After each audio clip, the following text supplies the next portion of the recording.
So welcome everyone. Thank you all so much for being here with us tonight, at least virtually. My name is Olivia Brown and I'm the Community Programs Coordinator for the Mercer Museum and Fonthill Castle.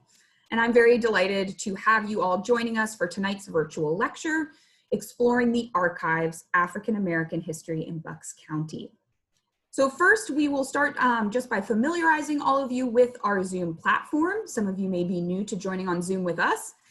So you will see that your videos and microphones have automatically been turned off. If you have questions throughout, I've already mentioned the Q&A feature.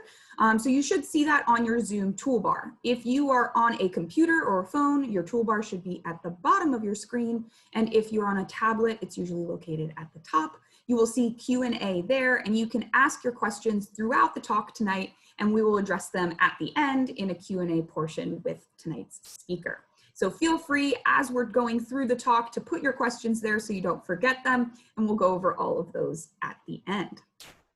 So I would like to just take a quick moment to introduce you all to our speaker for this evening, Jesse Crooks. I already hear that he has a lot of fans out there in joining us tonight. So a lot of people are here for Jesse, and we love to have him presenting here with us as well. Jesse Crooks works in the Mercer Museum Library here at the Bucks County Historical Society, and he is one of the archivists and a very much an expert on the topic that he's presenting on tonight. We are delighted to have Jesse with us to teach us some about African American history in Bucks County, and especially what can be found in the archives here at the Mercer Museum Research Library. So without further ado, I would like to turn it over to Jesse and get started.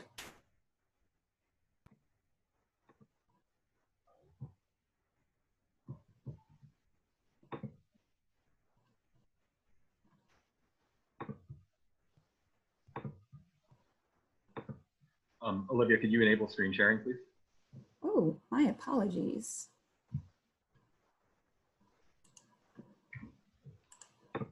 There we go.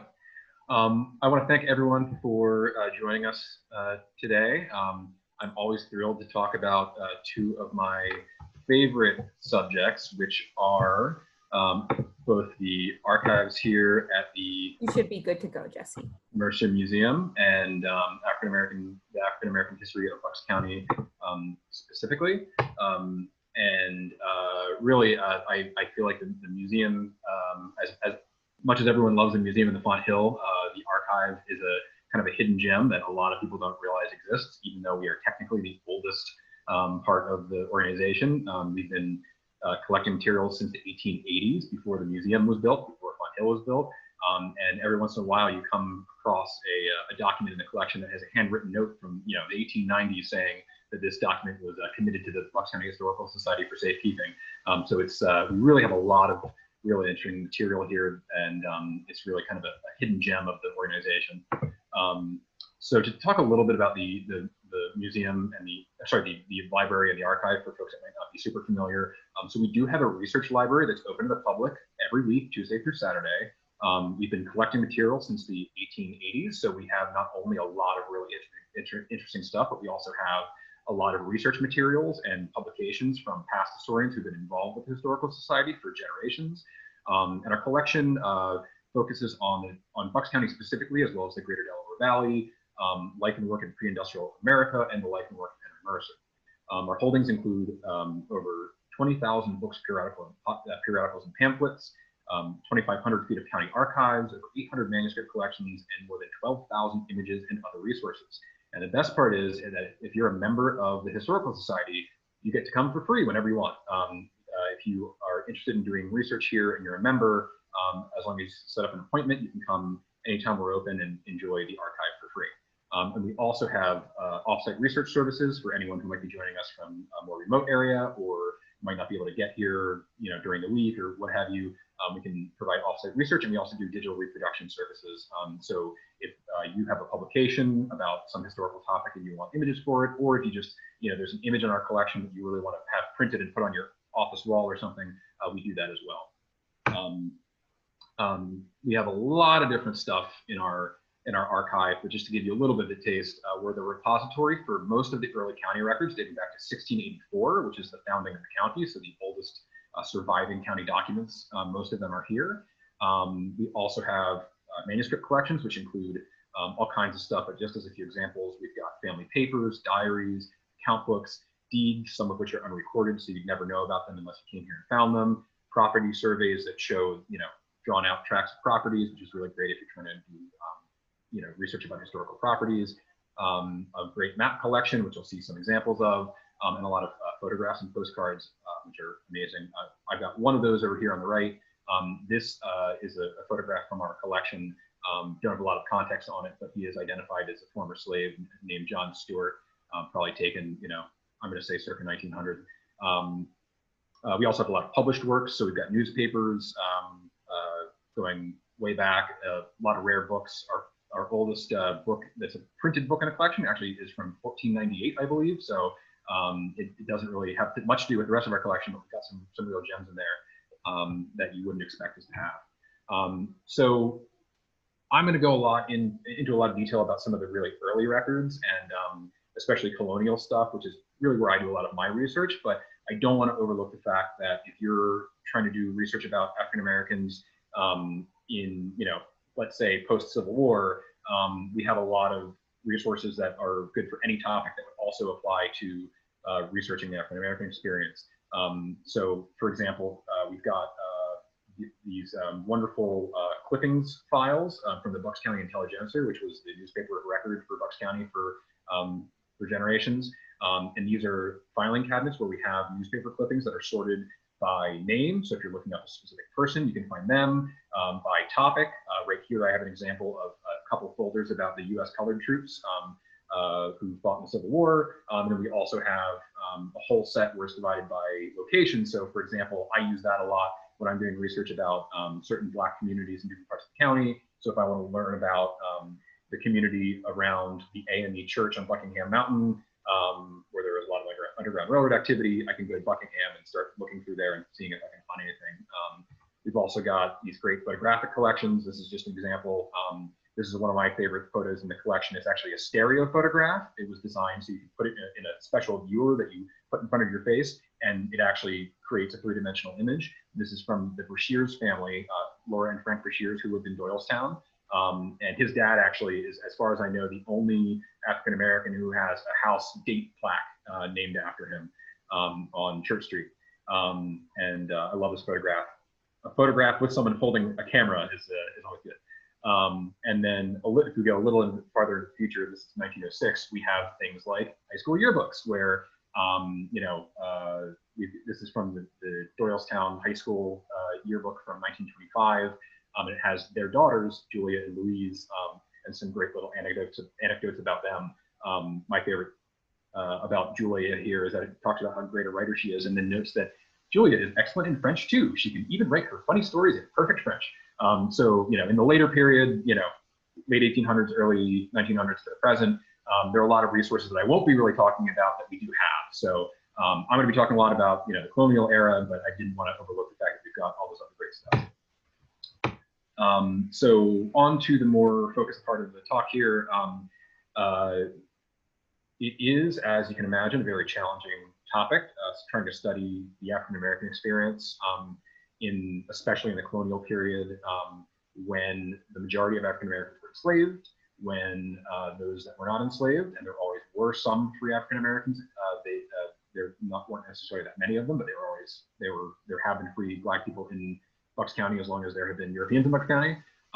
They were often not really, wealthy or whatever. A lot of the factors that we go into making someone show up in the historical record, being wealthy, being prominent, having government positions, all that kind of stuff. Usually that did not happen for people of African descent. Also, because most people of African descent at the time were enslaved, and those who were not often had no surnames, it can be very challenging to cross-reference different documents. So you often find a single document and can't really compare it to anything else. Even if they have the same name, with only a first name, it can be very challenging. And of course, few documents that do include African Americans tell the story from their perspective. So if you've got, a list of slaves being itemized as property on a estate inventory when someone dies, that doesn't really tell you much about them other than possibly their name, possibly their age, and of course their assessed monetary value. It's hard to tell a story about the actual people that are being listed there.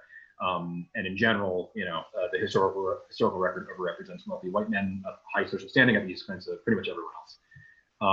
But we have some really wonderful material that is available. You just have to really dig for it. So to start with, I'm going to talk a little bit about some of the early county records and the court records in specific, because that is where I found really the most information from the very early years of Bucks County. So to start off with, this is the oldest court docket book that we have in the collection here.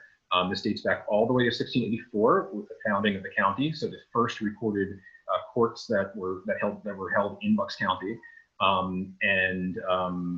you can tell by the handwriting it's pretty archaic. It's so old that there are letters that don't exist in the English language anymore, like the letter thorn, which used to be the TH sound and was replaced with the two-letter TH. And it's so old that the calendar system isn't the same anymore. So for our first example here, this is in 12th month, sorry, the 12th day of 10th month, 1688, the 10th month being December, because the first of the year was on March 25th back in 1688. So this is the first example that I wanted to talk about. This is the oldest record I found relating to an African-American in Bucks County, and is for a man named George, who was a runaway slave from Virginia, who made it all the way up to Bucks County, only to be caught by people in Bucks County.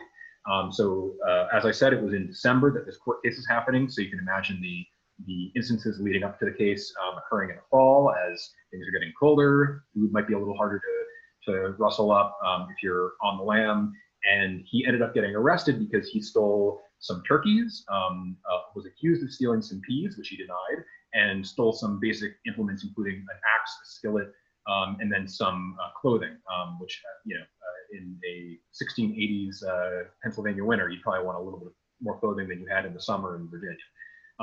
So ultimately, he did plead guilty to these, these offenses, and he ended up being punished in two ways. He was whipped for each offense, and then also ordered to serve to pay by servitude, because he didn't have any money to pay any court fines or to replace the cost of the goods that he was accused of stealing, and ended up getting sentenced to 15 years of servitude with the Bucks County master, at which time, if his Virginia master had claimed him, they would have given him up. So presumably back in the 1680s, that wouldn't have happened, and he probably would have ended up remaining a slave in Bucks County after that, unless he escaped again.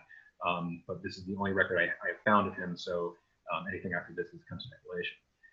Here's another interesting early record, and this one's really interesting because it's the case of an enslaved girl who actually was able to bring a white man to court by accusing him of, quote, begetting a bastard child on her. And so this is the man that was brought to court was named John Gilbert. This is in 1693. Her mistress was the widow Forrest. And ultimately, although it is really interesting that on her testimony, he was actually brought before the court and had to face the accusations. Ultimately, they decided that they didn't believe her and ended up whipping her for her trouble. Now, we have a little bit more that we can find out about this case because we happen to have a wonderful map collection. So this is a map that is it's a reprint of a 1680s map that shows the first settlers in Pennsylvania. If we zoom in here, we can see that Walter Forrest, so presumably the late husband of widow Forrest, and John or Jonathan Gilbert were neighbors.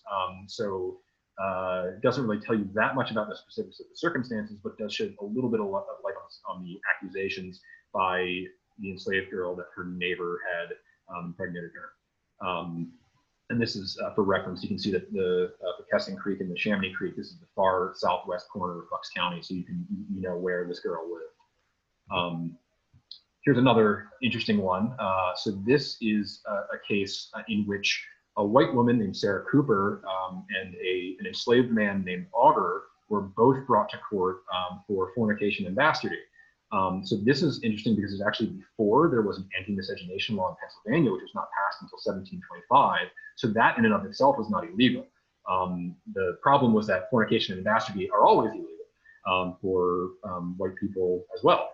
And so they were both tried, and he pled guilty. It wasn't clear exactly how she pled, but both of them were found guilty, and then they received the exact same punishment, which was being whipped. Yeah, again, my point in bringing this up is that it shows a period kind of before all of the really strict racial boundaries had been developed as much. I mean, of course, there was a racialized system, a concept of slavery at this point, but it wasn't as concretized as it became later on.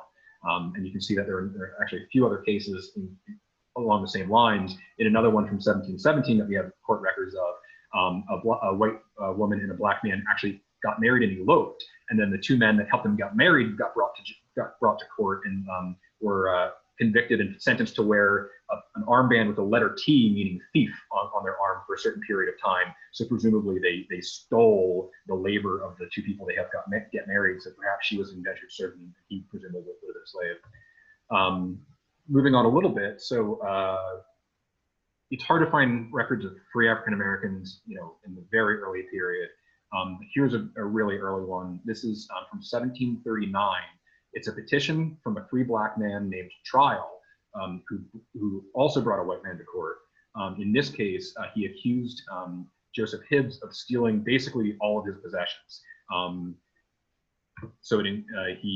He stole a straight coat, a jacket, a greatcoat, a pair of breeches, two pairs of trousers, 4 shirts, a chest, a saddle and bridle halter, a gun, shot bag, and powder horn, and a chaff box. So I found this and was very interested by it. It turns out that although Joseph Hibbs was forced to answer his petition in court, he refused to deliver the items, and the court did not force him to.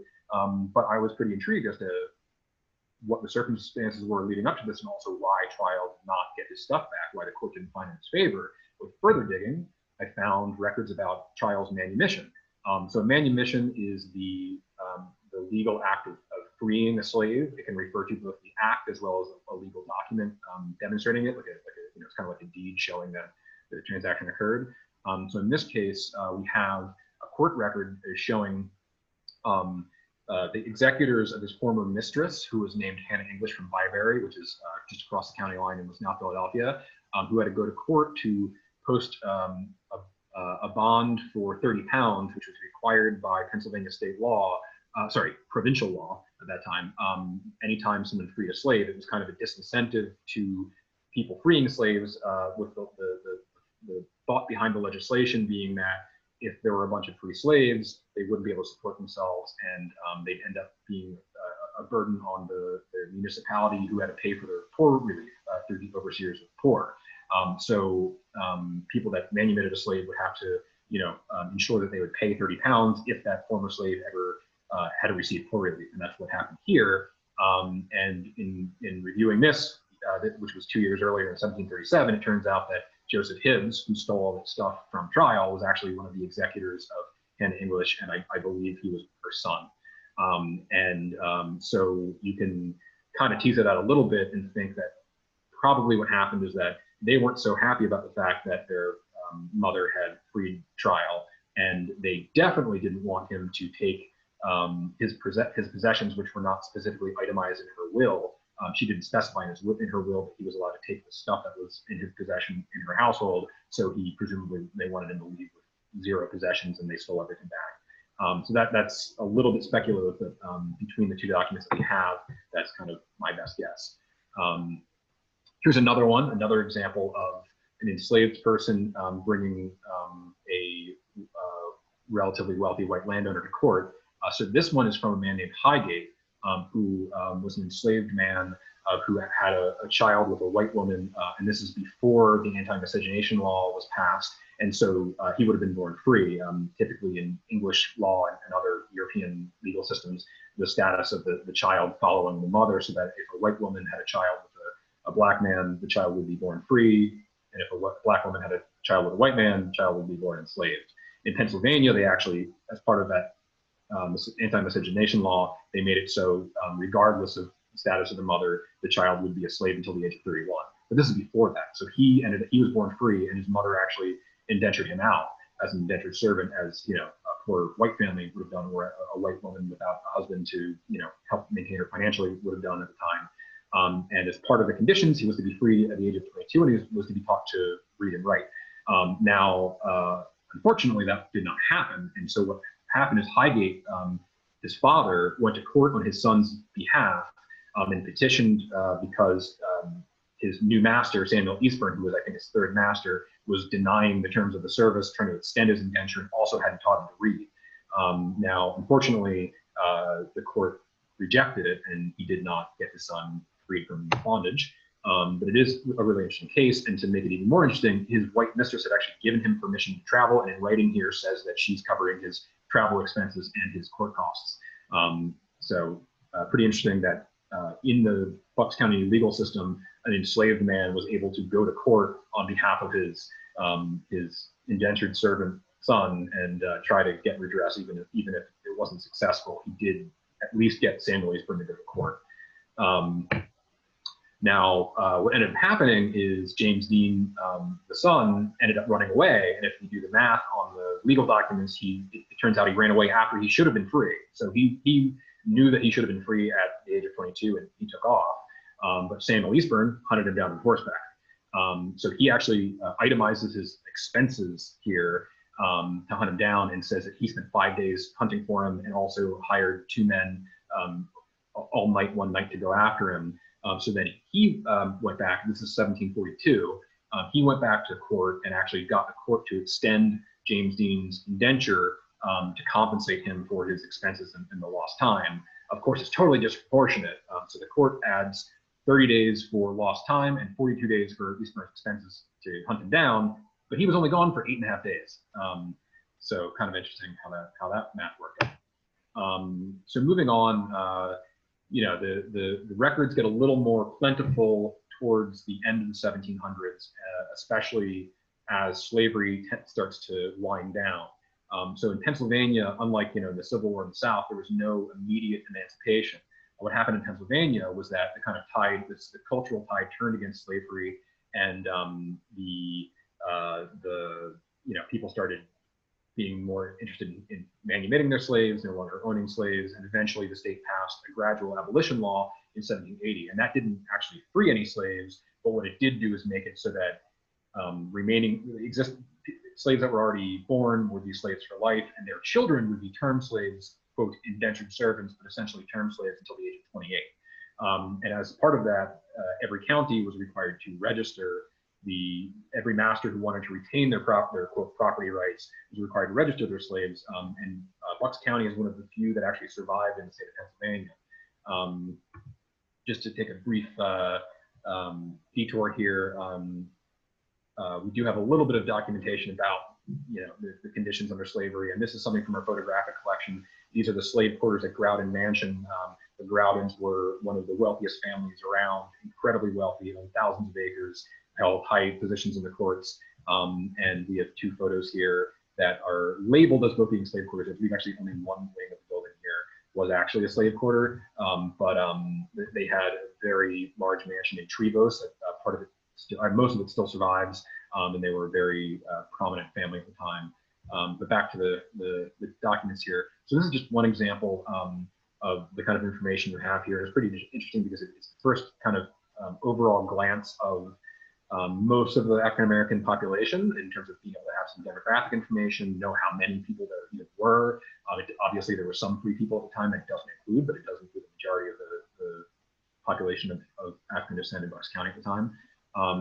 And so, for example, John Clark here, who lived in Bristol, enumerated all of these slaves that he registered, including James Sinclair at the bottom there, who is listed as a, quote, mulatto to be free at 31 years of age, as per the legal statute at the time. Now, again, this law did not free anybody. So we have Flora down here, who was only 11 years old at the time, who potentially had no hope of ever being free, and also would have seen her children born into term slavery.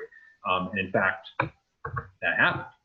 So they amended the law in 1783 and ended up requiring them to the masters to also register any children born to their slaves to make sure that nobody was trying to game the system and claim someone was born before 1780. And here we have John Clark, farmer from Bristol again, registering James as an infant in 1791. And James was actually the son of Flora, who was registered as a slave in 1780. And in theory, he would have been able to be kept in bondage until the age of 28. As luck would have it for them, after John Clark died, and he seemed pretty adamant at holding his slaves, considering that he registered an infant as a slave after the abolition law. His wife actually ended up freeing 4 of the people registered as slaves in 1780. And this document on the right is a manuscript in our collection that is the actual original manumission for Flora, who was age 25 at the time, and her son James, who was 2 years old. And the 2 of them were freed unconditionally. However, Margaret Clark, two of the other men that she freed, Caesar and Peter, she actually freed them, but also it was conditional on them serving a couple different masters for a certain period of time for whatever reason, whether she wanted to make a little money off the deal still, even though she wanted to free them, or maybe she, it was some consideration about settling the estate of her husband, I don't know, but they weren't so lucky. They were technically manumitted, but they still had to, they were basically rented out for a period of years to other people. And she notes here that she actually freed Flora and James without any pecuniary consideration. And interestingly, she lists Flora as, quote, mulatto, which under Pennsylvania law would have meant that she could have been freed at 31. Her husband had not registered her as such, so perhaps he wanted to illegally hold on to her beyond that term. I was also able to find another document to tell a little bit more about the life of another person that was registered as a slave by the Clarks, but later became free. So this is James Sinclair, who would have been free by law at the age of 31 as a mixed race person, and would have been free before Margaret Clark made those manumissions. And this is a certificate for him signing up as a seaman to go work on some ships at the age of 35 in 1799. So we know a little bit more about him, and it also even tells you a little bit about what he looked like. He was 6'2", sorry, he was 5'6", and it had some distinguishing marks, including a scar and so on. And it lists him as a free citizen of the United States of America, which it should be noted at this time in Pennsylvania, black men could actually vote. A lot of them did not, but they could vote in the early period of the United States up until Pennsylvania stole that right from them in 1838 when they revised the Constitution. Moving on, so I wanted to that was all kind of a lot of, quick overviews of different kinds of documents that we have. I wanted to take more of a deep dive into the story of a single family to kind of demonstrate how you can take these various loose ends and try to weave a story together using relatively dry documents. A lot of these court records I'm going to be talking about on their own might not be super interesting, but when you can find enough information, it can really shed some light on the actual lives of these people who were otherwise not really, they wouldn't have necessarily shown up so much on the historical record. People weren't writing biographies of them when people started writing, local histories back in the late 1800s. So this is about the Kelsey family, and specifically Cuff Kelsey and his descendants. So Cuff Kelsey, to start off with, I want to give a little bit of background about him. We know more than we normally would because he was, I don't know if interviewed is the right word, but when Philadelphia Yearly Meeting, which is a branch of the Quaker Society of Friends, when they finally banned slave ownership among their members in 1776, they, being Quakers, didn't suddenly ban everybody who was a member of their meeting who owned a slave. They formed a committee to go convince people that it was the right thing to do to manumit their slaves. And they also, as part of that, started doing outreach to free black families who lived in the community as well, including the family of Cuff Kelsey here. And so as part of that, the committee recorded a lot of information about all of their visits with these families. James Moon was the guy who wrote it all down. And James Moon he made this wonderful document that really lists every single person they talked to, a lot of biographical information about them, and as a result, we have this information. I should say that this document is not from us, but from the Haverford's from Haverford's Quaker and Special Collections archive. Yeah, because of that, we know that Cuff Kelsey was born about 1726. His wife's name was Margaret. She was born about 1737. At the time that they were, the Quaker committee met with them, they had 11 children who were born between 1759 and 1778. At the time, in 1782, Cuff, Margaret, and their two youngest children lived together in Falls Township. Their 9 older children lived kind of around the area. A couple of them lived close by in Falls, some in Middletown, some in Bristol, and a couple in Philadelphia, living in the households of white families, either as servants or as indentured servants or what have you. We know also that Cuff's father's name was Richard, who was described as an aged man with but one hand. Now, interestingly, another man whose family is interviewed by the Quakers, his name is James Long, and he also has a father who's described as an elderly man named Richard with but one hand. And so, although they have different surnames, it's possible, in fact, likely, I would say, although it's certainly definite that they may be brothers. And I should also note that Cuff's name is eldest son James. And I'm going into that because I'll show you some property records in a little bit that actually show that they live near each other as well. So the first record that we have in our collection about Cuff Kelsey is a very interesting document from 1761, and it's in the criminal papers in the court records here. This is an examination of Cuff, examined in this case and giving his testimony. And he tells the story about how he was, quote, in a company with several other Negroes, one of whom was enslaved, and they basically spent a night on the town. And Ishmael, who was a slave owned by Isaac Stackhouse, who lived in Middletown, although he was enslaved, he had enough money to be buying and sharing drinks with people. And although he was enslaved, he was able to stay out of his master's house and stay overnight after partying. So what happened was Cuff Kelsey fell asleep, woke up, checked his money was still on him, he found it, fell asleep again, woke up, his money was gone. He found that it had been taken out of his pocket. And at first he thought that another one of the men that was there, a man listed as a free Negro named Dick, he thought he took it to play a trick on him, basically. He said he thought that Dick took it to frighten him.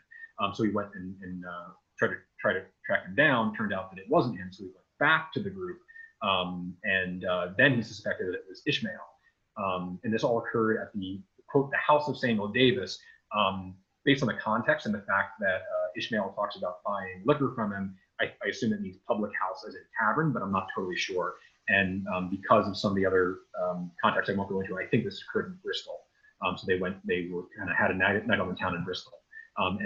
Cuff Kelsey actually signed this with his mark. So this is a document from 1761 with the testimony and perspective of a free black man who signed it, which is not a particularly common document to find. So A, tells his perspective, and B, this is a document that he himself endorsed, and that's his quote signature, his mark.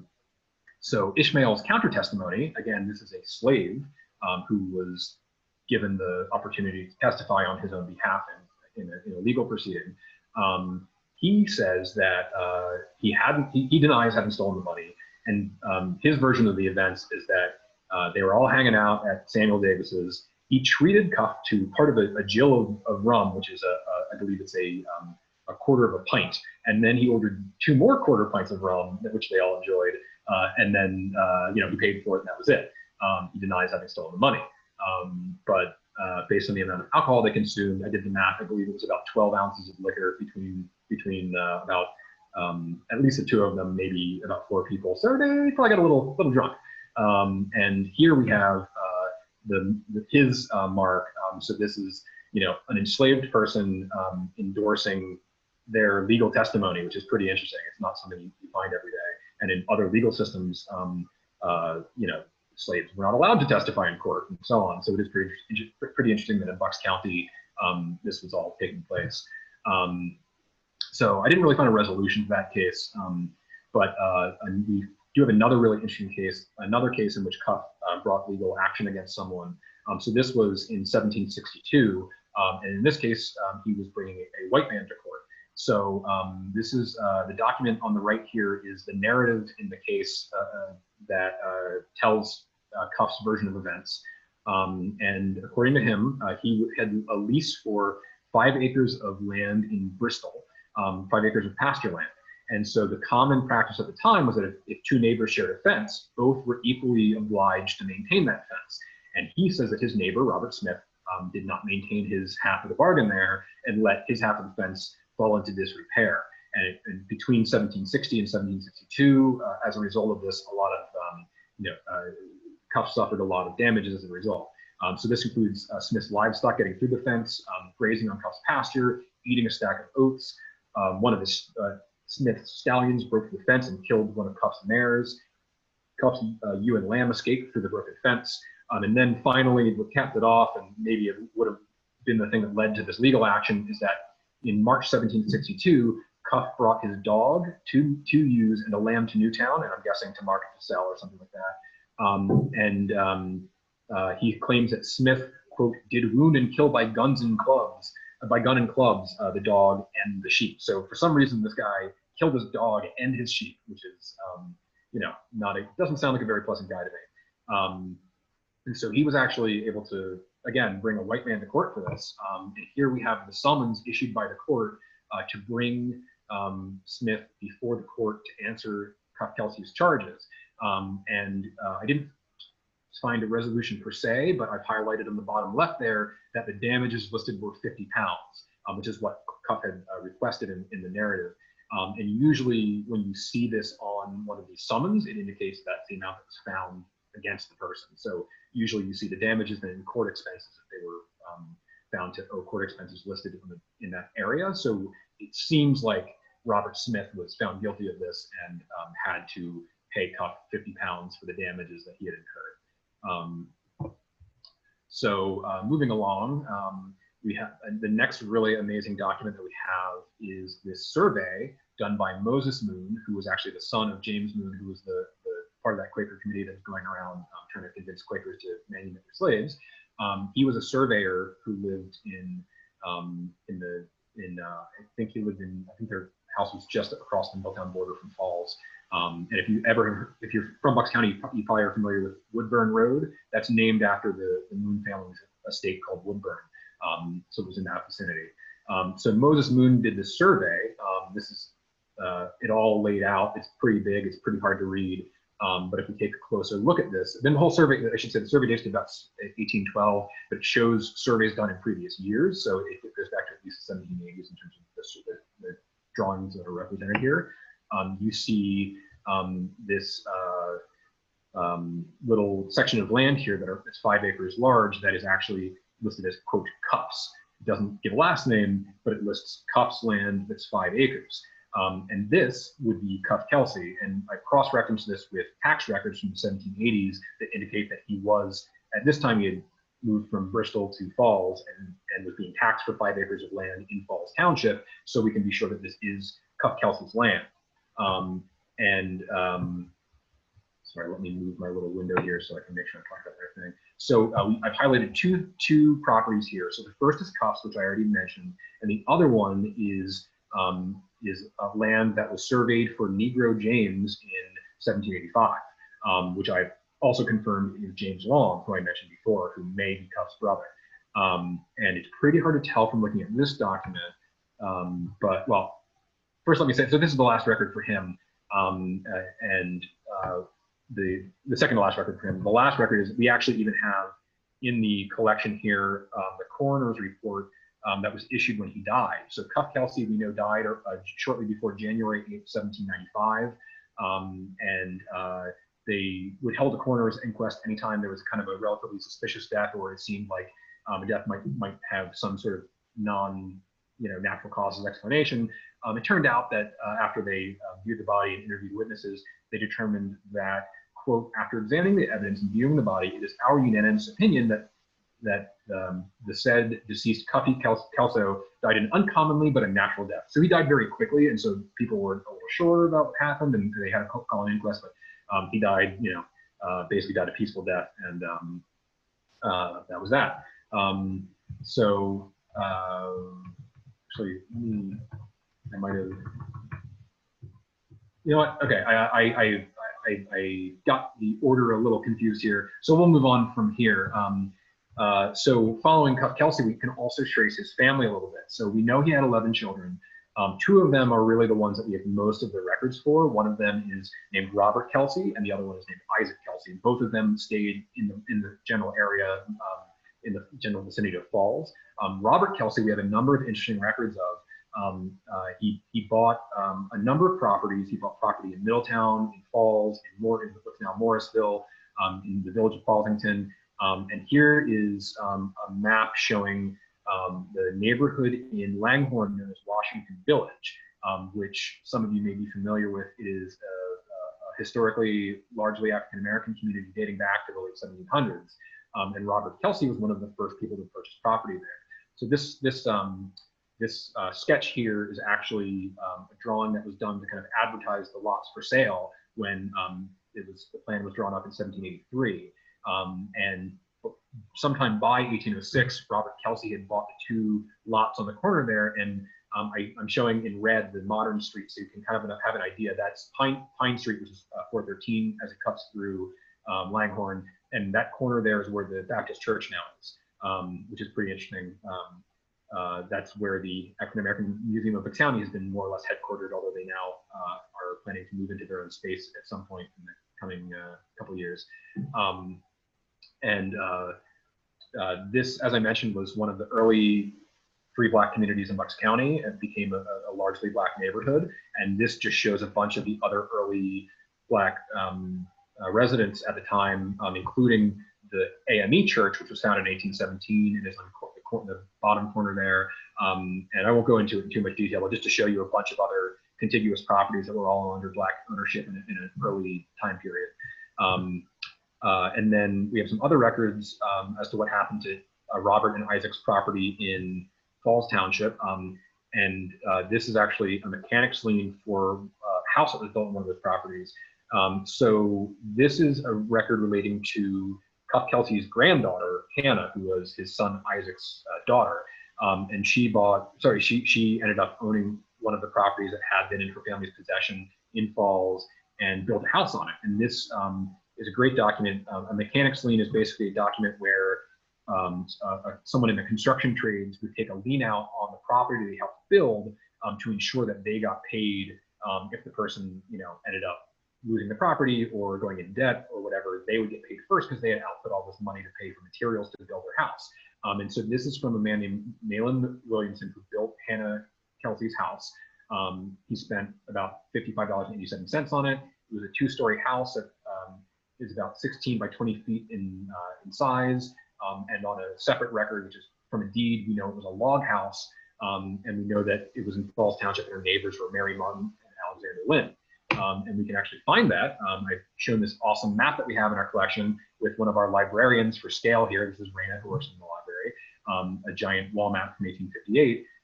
And on it, we can identify the property that this actually was for.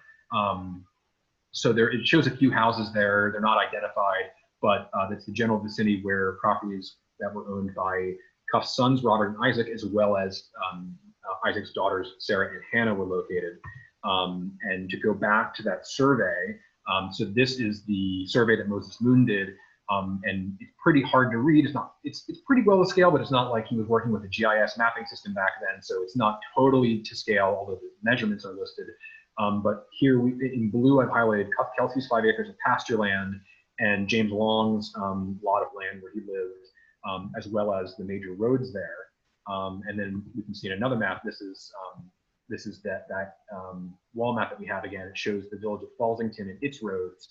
And you can kind of see where those properties are as a result of the comparison there. So Cuff Kelsey's pasture was somewhere around here at that bend in the road. And then around here is where James Long lived. And we see that Cuff's descendants were living right about where James Long lived. And here's another map. This is a giant map of all of Bucks County from 1850 that's in our collection. And if we zoom in, we see that Cornelius White, who was married to one of the daughters of Isaac Kelsey is listed here. And so we know that he lived there. And then this is not from our collection, it's from the Pennsylvania Museum of Historical Commission's archives.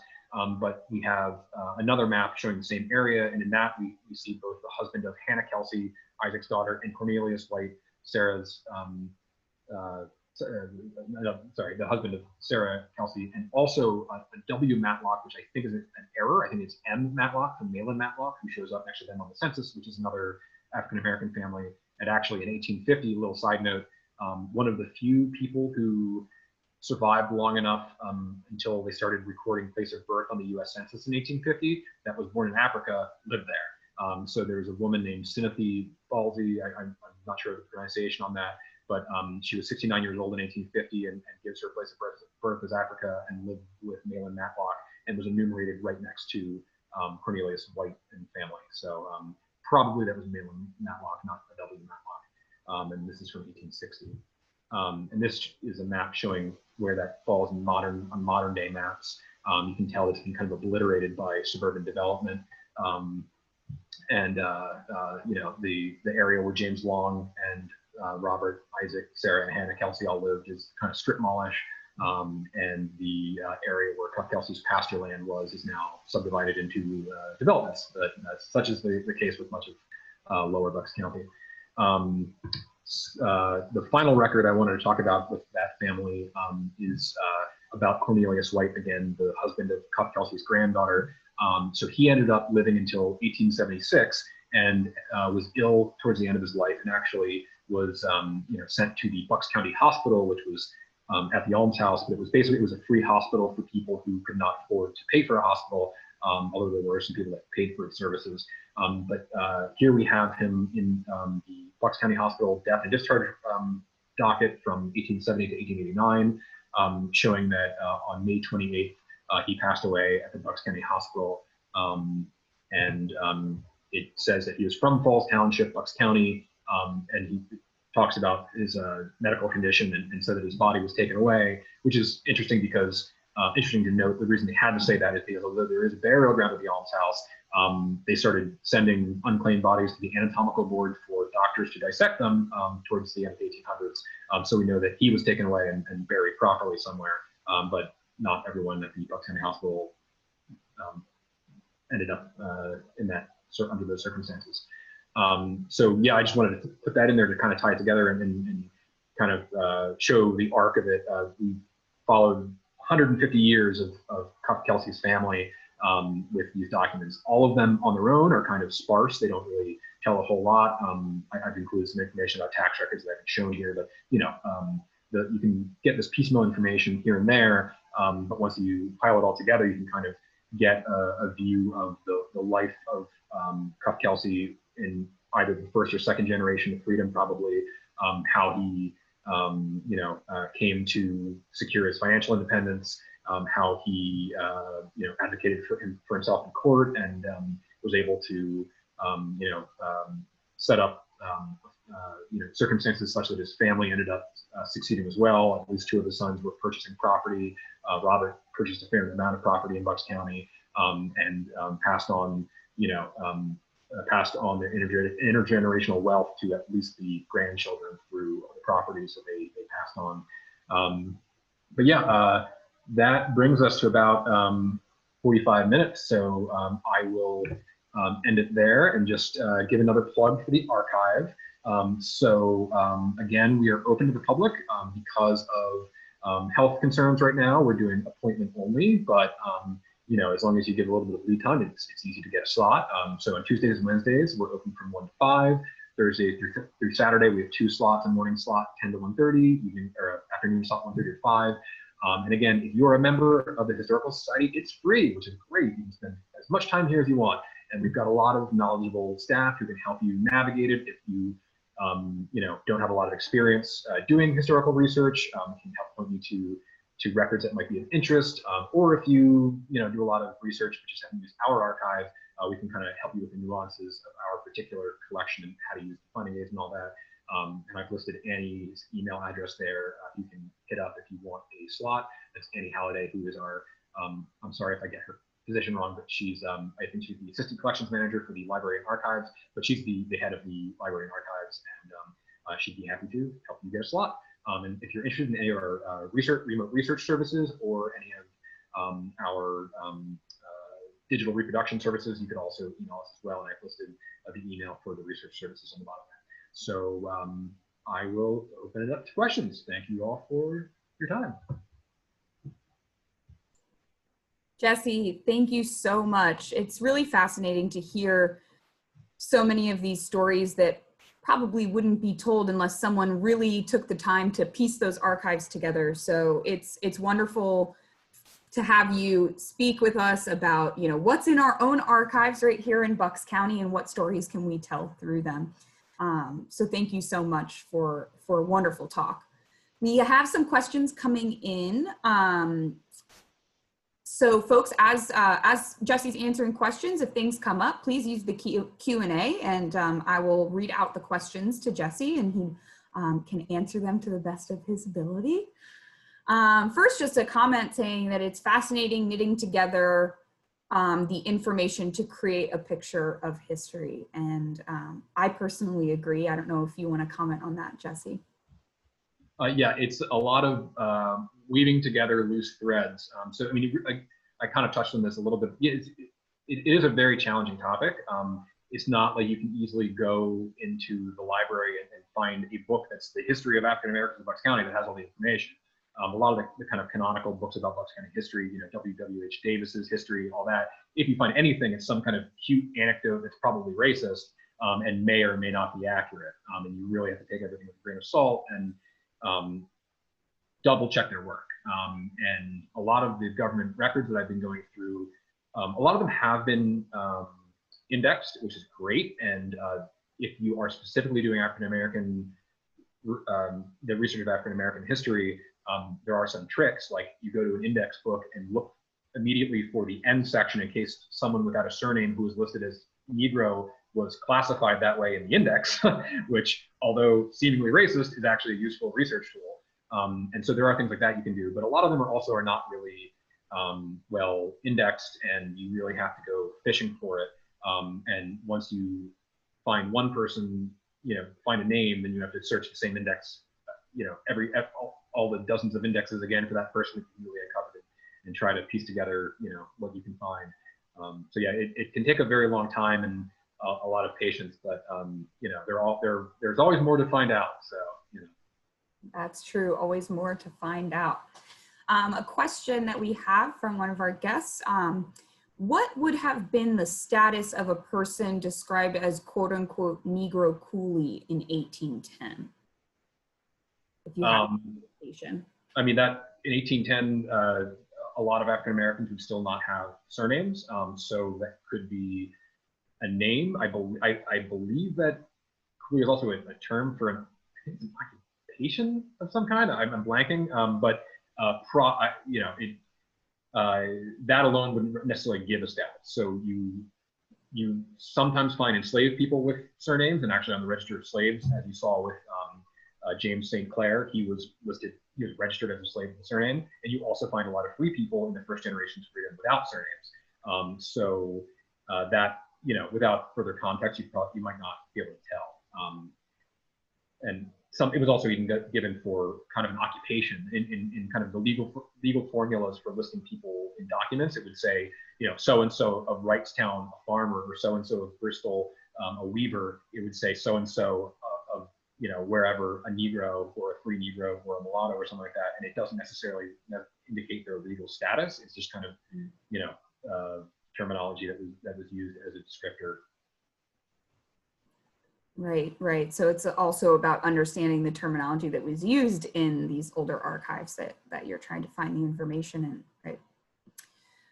We have another question. It kind of speaks to what you were talking about just before, was what was your process for searching the archives in the cases that you mentioned tonight? Specifically, do you know what it is that you might be looking for, or do you discover a nugget of information and then follow each thread?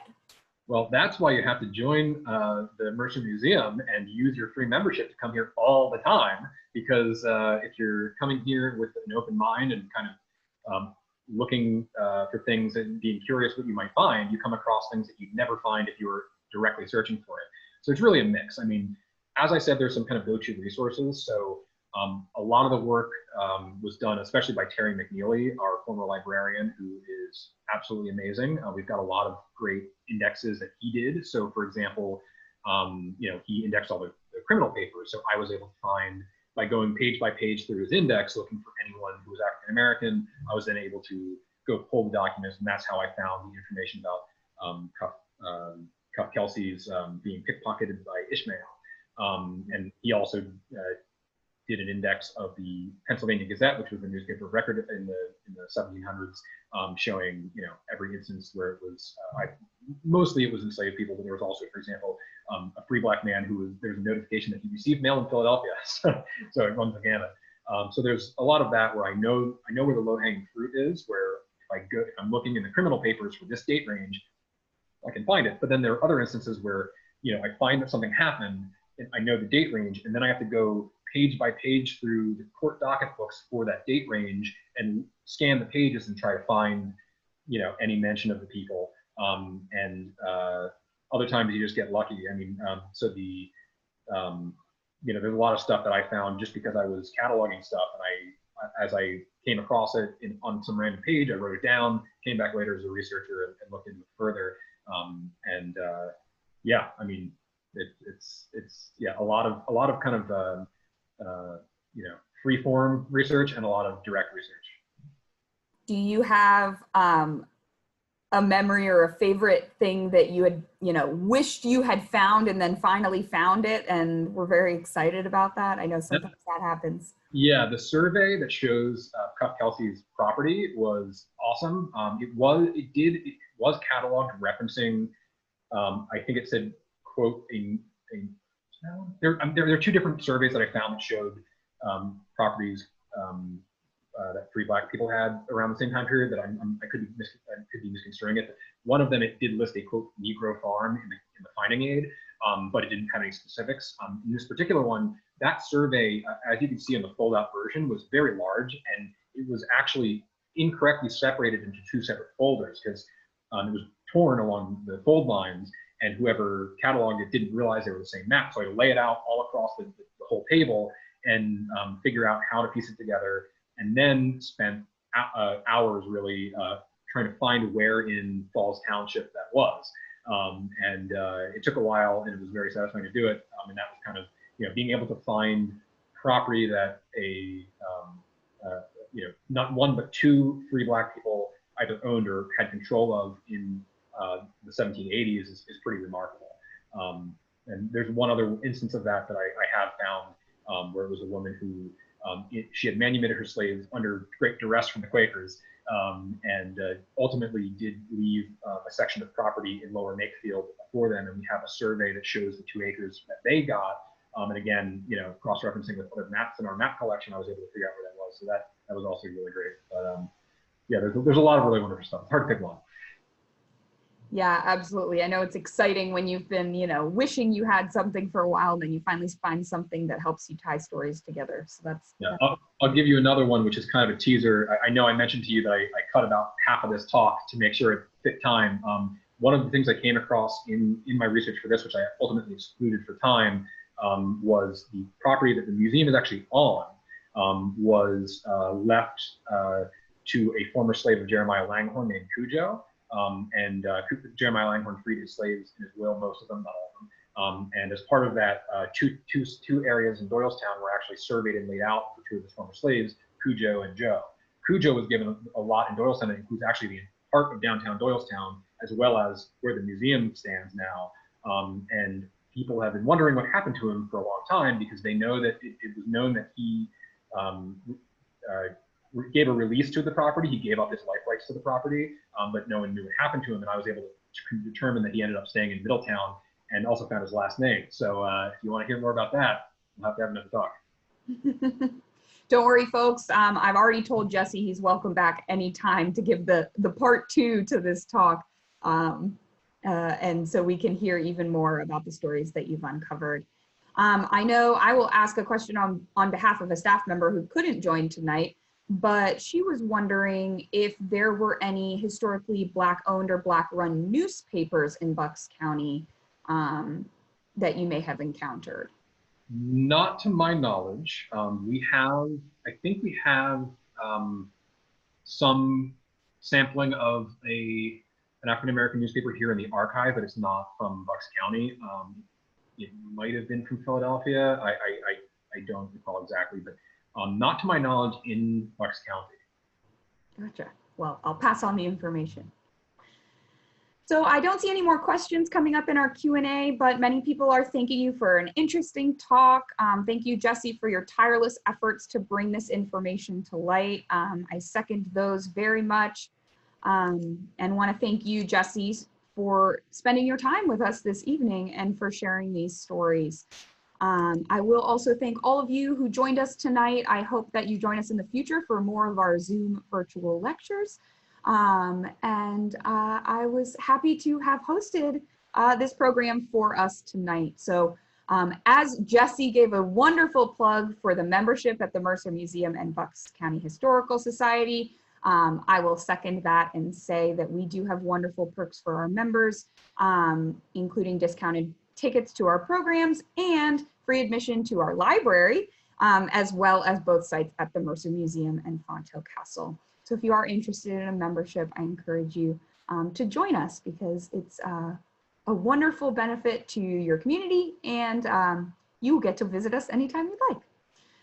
So with no further questions, a bunch of thank yous coming in our Q&A, I will go ahead and conclude tonight's meeting. Thank you, Jesse. Thank you all of you for being here. Thanks, everybody.